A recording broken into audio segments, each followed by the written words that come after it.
Sports Connection. We've taken the show on the road once again, and we're back at the Invocation Center at the campus of the University of Charleston. And as always, I'm joined by my partner, Carly. Carl, you're looking awful sharp in that Tony DeTaylor shirt. Well, I appreciate what he gave me, but I know you picked it out for me. So. You're not supposed to tell people that. All right, and we are with Coach Dwaine Osborne, the head men's basketball coach here at UC. Coach, thanks for making time. I know you got a game tonight, and the first thing I got a little script, how we're going to talk about it, and then we were sitting there talking, and I said, man, that's a nice ring. Yeah. So I'm just going to let you talk about the ring for a second. Well, the ring's the thing is what we talk about a lot here, and I'm really thankful just for the opportunity to be on the show. I love you guys, and I was telling Carl before we came on, I got to hear him speak a couple times. A great speaker. I have a lot of respect for what he's done as a coach, and even though you are associated maybe with one program or another that we got to talk about. But no, we won this ring in 2014. I've been so fortunate as a coach to be a part of 6 championship teams, and it's really hard to do. And so these rings mean a lot. I tell the guys that people look at them and say, oh, that's pretty or nice or sparkly or whatever. But when you're the owner of that ring, you look at it so differently. When I see that ring, I don't see the design of it. I see all the memories come back to my mind of what it took to get it, and times that I thought we had no prayer to win that thing. And so it's just special. It makes you think of the relationships, and it's very, very important. Tell me, not having one of those rings, right, and not having experienced any of that, I don't think people can appreciate how hard it is to get to that ring, even to get a chance to play for that. So tell us a little bit about some of the challenges for you as a coach, whether it's disciplining your team or getting them ready. What was your big challenges that got you to that ring? Yeah, that's a great question. There's a lot of really good stuff in what you said. I have so many people that I know, then obviously guys that I don't know, who have been such great coaches and done it for so much longer and much better than I have. But it's just so hard to get it. You got to catch some breaks. It's not just being good, it's being lucky as well. And I think about when we got this one in 2014, there were games where we were down late and we were down 5 with a minute and a half to go at Wise, had no business winning. And at the end of it, it's like, oh my goodness, we're winning with 10 seconds. You just figure things out. There's times that you lost. I remember that year we lost to West Virginia Wesleyan, and we spent probably 45 minutes on the road at West Virginia Wesleyan in the locker room after we lost, and it was not good. And we walked out. It was so late after the game was over that all the lights in the building were off, and the only people left was the janitor, and my wife and kids were sitting out front waiting. And us. I mean, there was nobody from their team around. And so what you're saying is really true. It's just so hard to pull it off. And you have to have so many things in place, I think, up front, in terms of you have to have talent, you have to have great character, you have to have people that want to do things together, be on the same page with other people, understand it's not just about you, it's about so much more than that. And then you got to catch some breaks along the way. And so it's really, really difficult. I have a lot of respect for all coaches because as a coach, you know this as well, you just go through so much. Your family sacrifices so much. The time you're gone away from home, we're having Valentine's Day tonight here at the Innovation Center with my wife. I saw her for about 5 or 6 minutes and kissed her on the cheek and said, let's get to the gym. So it's a lot. It's a lot.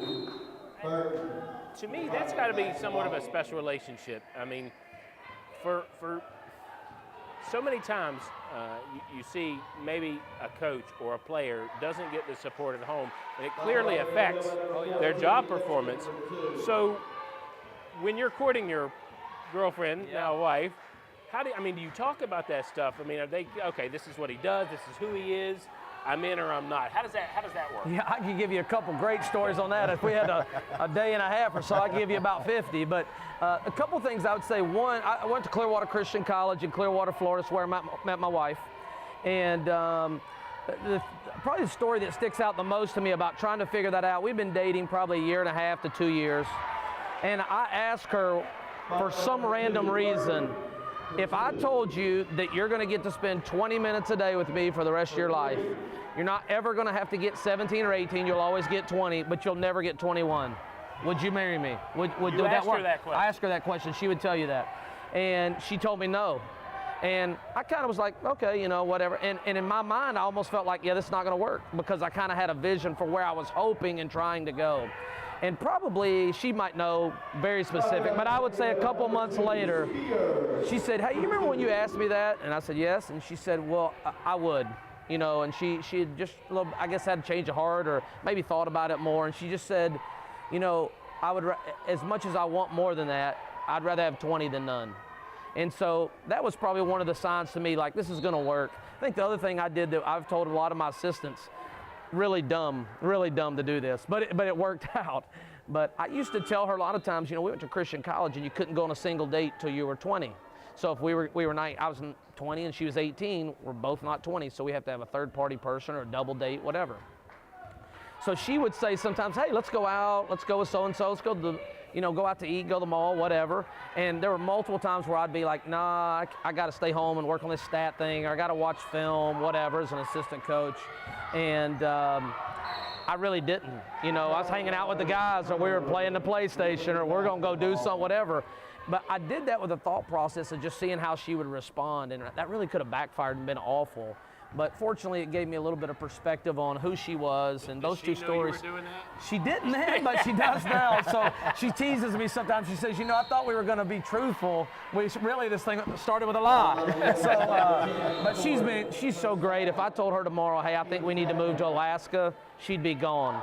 And I think, you know, Coach, you know this, and know people who have been in this business a long time, there's not that many coaches, wives, who are going to drop everything, leave their families and friends and stuff to go move to the other side of the world, and she would do it like that.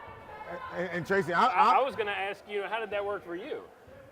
What was interesting to me, and I met my wife at Marshall, and we ended up getting married after my rookie year.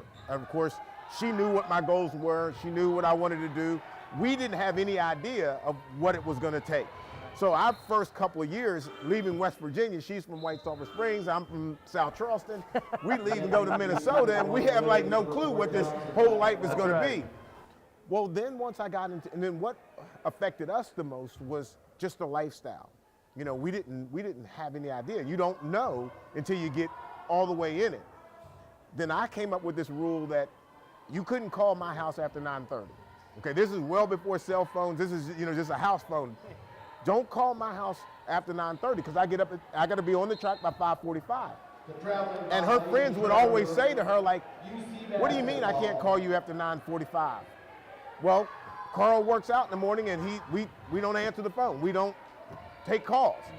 And they'd be like, that makes no sense. You know, why would you do that? But I think women who are around athletes or coaches, they understand the value and the importance of those things that they're doing. People on the outside, you're a coach, well, you're sitting on the bench and you're just yelling and screaming at some kids. That's right. You know, you play football, you're out of season. What do? That's right. You know, I'm training 5 days a week. I don't have, it's like I got a job year round. And people don't get it. But when you have a wife that gets that, then it's a whole different story. That's right. And if you don't, if you don't have it, you can't make it. That's I mean, right. because most people are going to say, no, I'm not, I can take a call whenever I get ready. All right, it's going to be another number, though. All right, well, on that note, we're going to take a real quick commercial break. Hey, if you like what you see, you can check us out on Facebook, on YouTube, on Apple iTunes, and our website at WVSportsConnection.com. Don't go away, we'll be right back. Say anything you want. Live your life and I'll live mine any way I want. You can have and you can take anything you want. But everything that you do, make it what you want. Anything you want. And I want. You can do and you can say anything you want. But everything that you do, make it what you want. This isn't just a beer. It's a lager, a medium-bodied, amber-colored, one-of-a-kind beer, made from those bold enough to brew it, for those bold enough to drink it.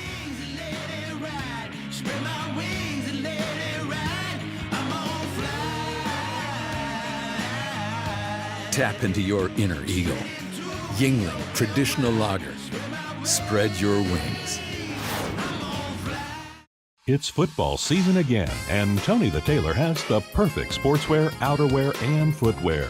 Johnny O quarter zips and sport shirts, Bill's khakis, and boots from Allen Edmonds are what the smart people are wearing this season for game time and play time. We have a great selection in our downtown Charleston store, or shop at our new downtown Huntington location.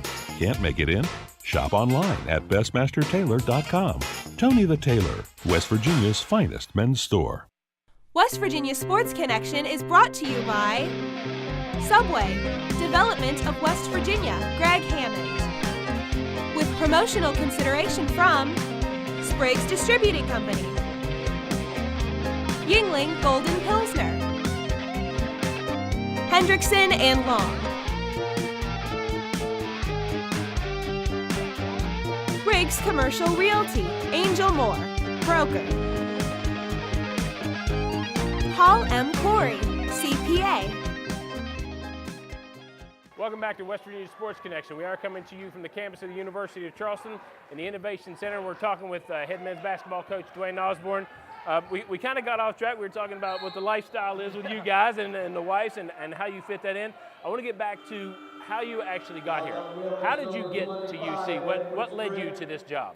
Well, you know, I was an assistant coach and head coach at Glenville State College from like 01, 02, something like that, to maybe 05, and then I became the head coach there till 09. Then I left to go to Texas. So when I was an assistant, Jason G was the head coach here, and Drew Min was one of my really good friends. And so I've had some ties, I guess, to that for a while. Pat Kirkland and I, the football coach here, worked at Glenville together as assistants.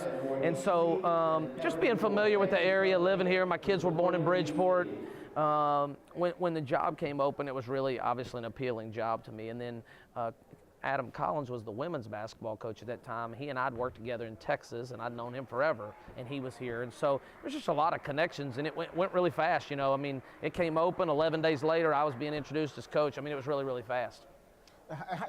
Explain to people the importance of those kinds of connections and how they assist you in getting those jobs, because it's not easy to get a head job or even assistant. That's right. If you don't have ties. And I think some people say, oh, I want to coach. You need the importance of networking is critical. So talk a little bit about how those helped you. There's no question. Every job I've ever gotten was because I knew somebody there, or somebody that I knew really well knew somebody at that place. The odds just in today's world of you just showing up and applying and getting a job, really, really difficult. So, you know, I've been to the Final Four every year since 1999. That's where they have the coaches convention. Actually, I'm speaking at the Final Four this year. And so you just develop relationships, and those things pay off for you at some point a lot of times. And so it's important that you broaden and stretch your network as much as possible to help not only facilitate in job situations, but in recruiting is really, really important. So it's one of the most important things we do, really. Yeah. So when you came in, you got the job in 11 days, and in your first season, you had a little bit of success. Well, yeah, you know what's funny is I got the job on August 5th. 2 weeks to the day, I think, before school starts, I did my press conference. 2 weeks later, we start school. And I remember working out the guys in individual workouts and early in practice stuff. I told my wife multiple times, listen, you got to understand something. Don't watch the news this year. Don't read the newspaper. Like, we're going to win about 5 games. It's going to be rough. And then we got to fix it from there. And we came out and we won our first 2 games in a tip-off tournament up at Shepherd against Cal PA and Slippery Rock in overtime. And those teams, were good. Slippery Rock had been in the national tournament, and to be honest with you, I thought, hey, we'll do well to keep this thing within 20. Right. And so we get up there and we win, and it just kind of kept going. And what I didn't know and understand at that time was the power of our team chemistry. As I said, I've been really fortunate to be a part of 6 championship teams. I've never been with a group of dudes that really cared about each other like they did. Like, as much as I'd like to stick my chest out and say, man, they really bought into what I said and they played for me, and I think they did those things. But the trump card in that was how much they cared about each other. And so that was really powerful.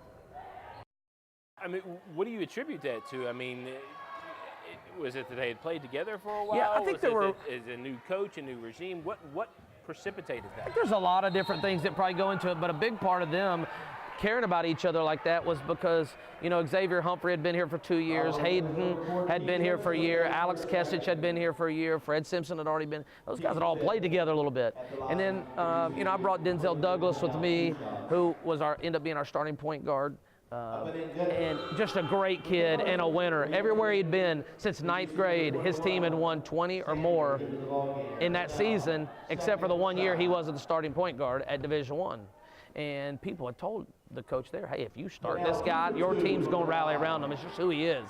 And he really does have that. And so, you know, you add those guys in. We had Tino DiTrapano, who had not played very much, but had been here a year. So those guys knew each other well. And then the 2 or 3 guys we brought, it just meshed well. And I think a lot of that was the character of those kids that were really, really high. So you came in, I mean, okay, so you come in. You win the championship your first year, right? You go to the tournament. How is the tournament different than your regular season or even the MEC tournament? That was the inaugural year of that, right? Right. That was the first year of the MEC tournament. We won that, and typically that would have gotten us an automatic bid to the national tournament. That year, we didn't have the automatic bid in place. You have to have your league formed for 2 years. That was the first year of its existence. So we got an at-large bid to get in. We were a 4 seed.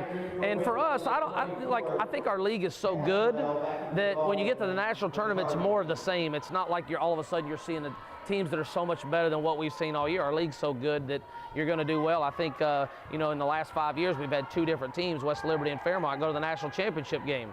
And so if you can do well in our league, you can do well on the national level as well. And so for us, I don't think that was any different. We approached that the same way we would anything else.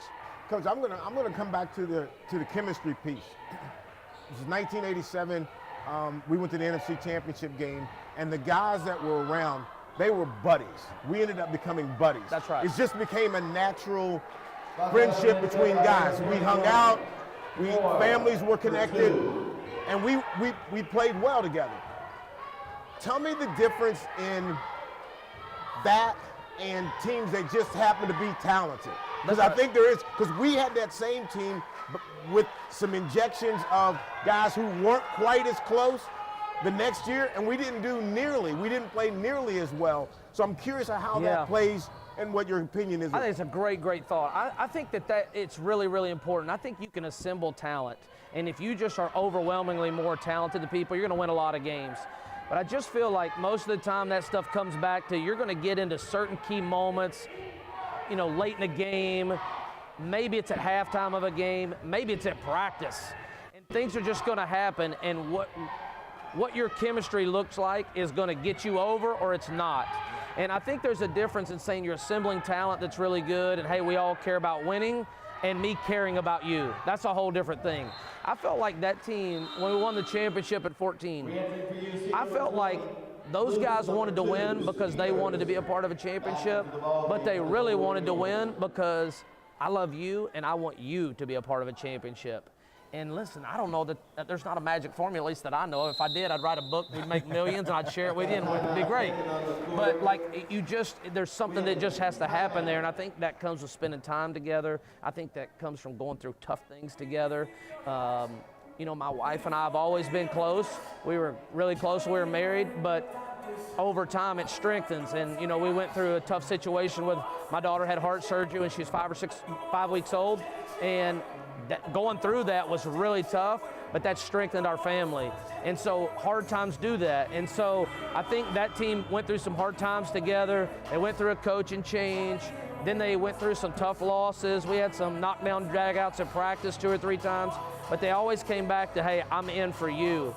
And it was something that I just hadn't been a part of very many times, and I haven't been a part of it very many times since. See, and I think that's a hard thing to be part of. I think it's rare. I think of all my years, I think that was the one year that we were connected. And when you look at basketball, professional basketball especially, you see a lot of assembling talent. That's right. And you don't see chemistry like you used to. You go back to the old Lakers or Celtics or teams like that had that chemistry. Now, there's the idea if I can get the best player, That's right. we can win. And you see that that's really not happening. That's not true. You know, I think that you can win a bunch of games doing that.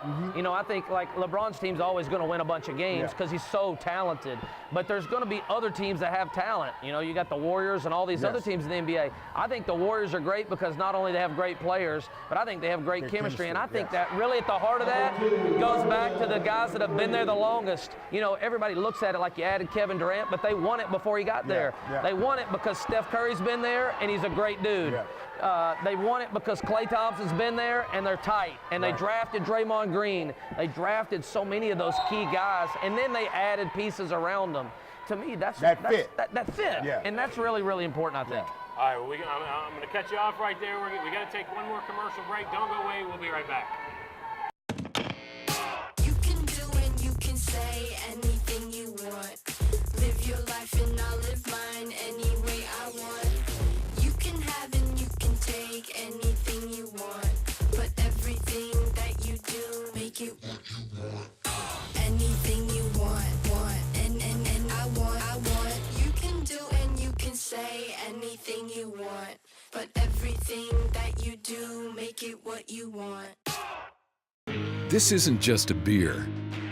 It's a lager. A medium-bodied, amber-colored, one-of-a-kind beer.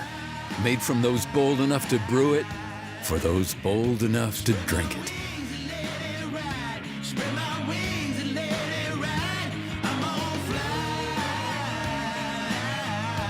Tap into your inner eagle.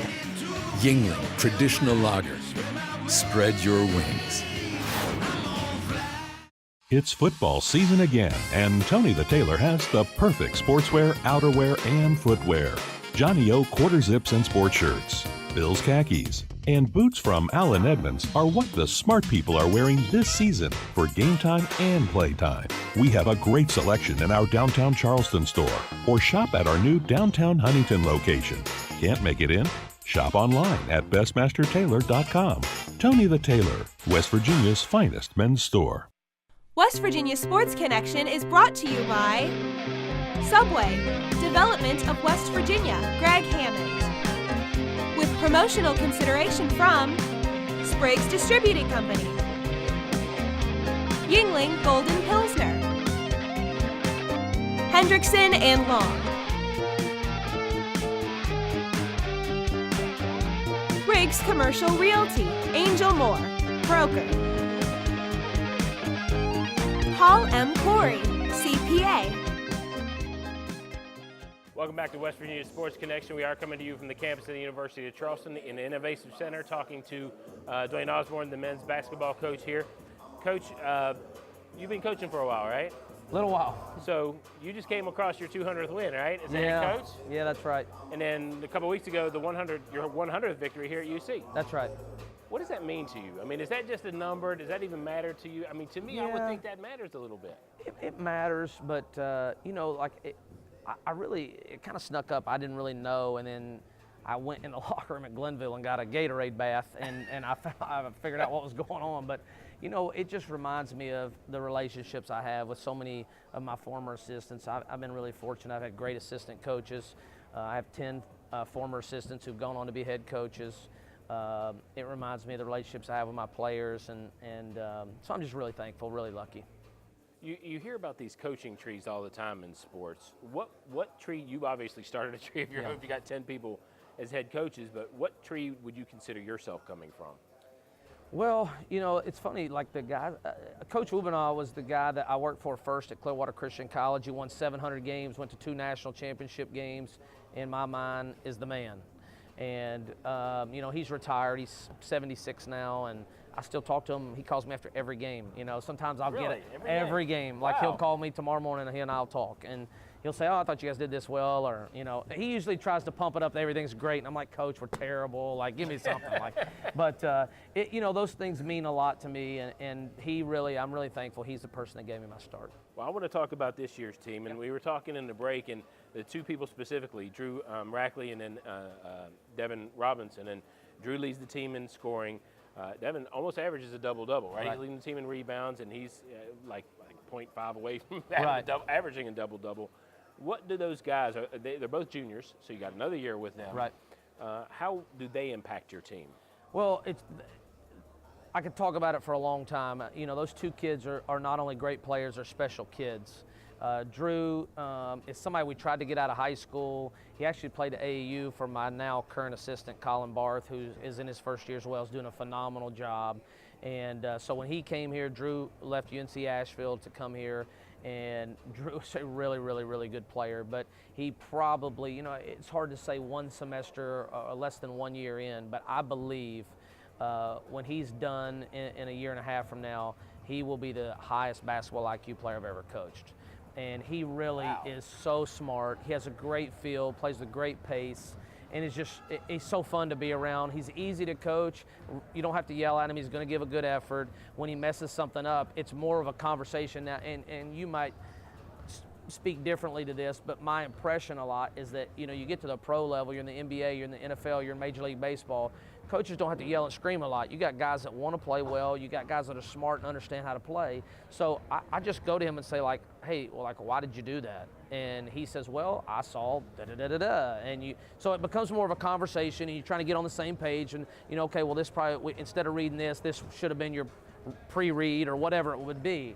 And so that's how you coach him, and I love doing that with him. I love coaching him that way. And then Devin is just a ball of energy, you know, and he's such a special person. He has great character, and he loves to play now, and he loves to win. Devin Robinson, we don't ever run a play for him. He's just going to get it through the flow of what we do. And so those two guys are a reason why we're 17-7, or, well, I don't even know what we are. But they're the reason why we're having a good season, and I think they'll be the key in hopefully us making a run here down the stretch to put us in great spot to hopefully win a championship in the tournament in a couple weeks. Coach, talk a little bit more about when you start talking about basketball IQ, because I think people who listen and hear, they've heard that term of football IQ, basketball IQ, and they say, oh, well, they must be smart.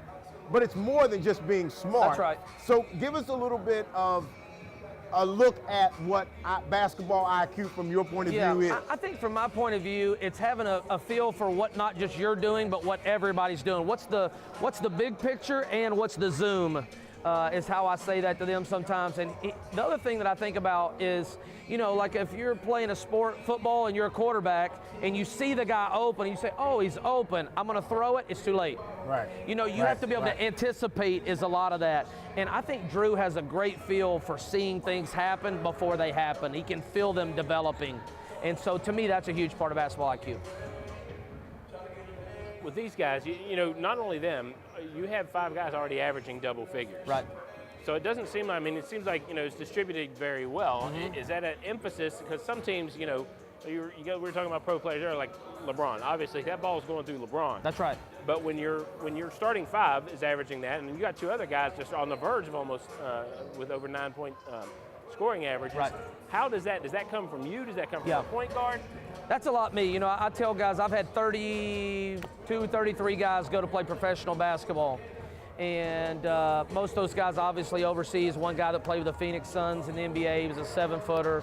And so he got an opportunity to do that because he's 7 feet. You know, if you're coordinating, you walk a little bit, 7 feet, you probably get to hoop a little bit. You got a shot at it. So, yeah, he got to play. But I've only had 2 guys ever average 20 points a game. And a lot of that for me is important because it's a team thing. I always feel like if we go play a team that just has one guy, you just load up on that guy.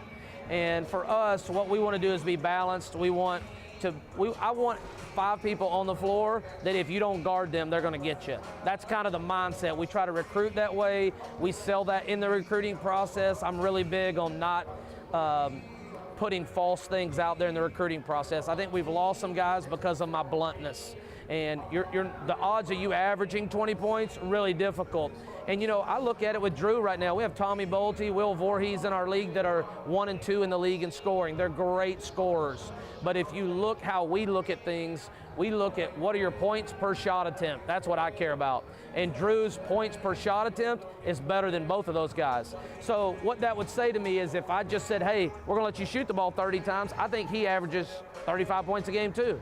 But that's not really how we play and what we do. And so it's just a difference in philosophy. Isn't that idea, that concept of shoot more, be out front more, how do we address that? Because I know even like Yeah. I oversee youth football for the city of South Charleston, and our parents, even at that age, give my kid the ball. That's right. And I feel like that's where we're moving. How does your message gravitate down to parents who understand that all these sports are still team sports? It's not about your kid getting 100 points. That's the only way we're going to be a successful team. Your son getting 50 points is not how that happens. That's right. How do you convey that? Yeah, you know what's funny is we use a term defensively, like when I'm telling them you need to be talking in the game, you need to be communicating. We say you need to be doing it ELO, early, loud, and often. And I kind of do that in our recruiting. I talk early, loud, and often about the importance of the culture that we're going to have here. Now, if you want to go and do those things, you probably should go somewhere else. Here, we're going to be about us, not about you. I want the best for your kid and your son and everybody else's son. And so what that means is for everybody to eat, we're not rich, so we got to share the food a little bit. That's kind of the thought process.